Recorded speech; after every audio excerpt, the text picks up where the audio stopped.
పన్నుల సంస్కరణలో కీలకమైన జీఎస్టీ అమలు దిశగా మరో ముందడుగు పడింది. జీఎస్టీ కౌన్సిల్ ఏర్పాటుకు కేంద్ర కేబినెట్ ఆమోదముద్ర వేసింది. పన్ను ఎంతుండాలో నిర్ణయించడంతో పాటు ఏ వస్తువులపై జీఎస్టీ విధించాలో కూడా కౌన్సిల్ నిర్ణయిస్తుంది. దేశవ్యాప్తంగా జీఎస్టీని అమలు చేయడానికి వచ్చే ఏడాది ఏప్రిల్ 1ని డెడ్ లైన్ గా పెట్టుకున్న కేంద్ర ప్రభుత్వం కార్యాచరణను వేగవంతం చేసింది. వివిధ రాష్ట్రాల ఆమోదం తర్వాత వస్తు సేవల చట్టానికి రాష్ట్రపతి గ్రీన్ సిగ్నల్ ఇవ్వడంతో కౌన్సిల్ ఏర్పాటుపై దృష్టి పెట్టింది.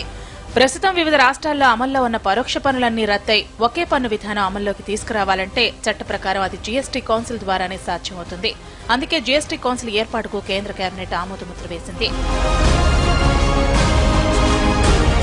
జీఎస్టీ కౌన్సిల్ ను అమల్లోకి తెస్తూ కేంద్ర ఆర్థిక మంత్రిత్వ శాఖ నోటిఫికేషన్ కూడా విడుదల చేసింది.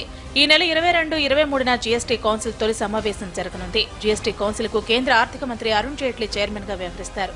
అన్ని రాష్ట్రాల ఆర్థిక మంత్రులు సభ్యులుగా ఉంటారు. ట్యాక్స్ రేటు ఎంతుండాలి అన్నది కౌన్సిల్ మాత్రమే నిర్ణయిస్తుంది. ట్యాక్స్ రేటు నిర్ణయించడం జీఎస్టీ ముందున్న అతిపెద్ద సవాల్. స్లాబ్ రేట్ 18% మించకుండా ఉండాలని విపక్షాలు డిమాండ్ చేస్తున్నాయి. తమకు రెవెన్యూ ఎక్కువగా రావాలంటే పన్ను శాతం 20 వరకు ఉండాలని వివిధ రాష్ట్రాలు కోరుతున్నాయి.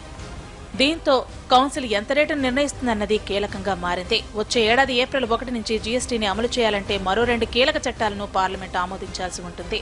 సెంట్రల్ జీఎస్టీ బిల్లుతో పాటు ఇంటిగ్రేటెడ్ జీఎస్టీ బిల్లును కూడా ఆమోదించాల్సి ఉంటుంది.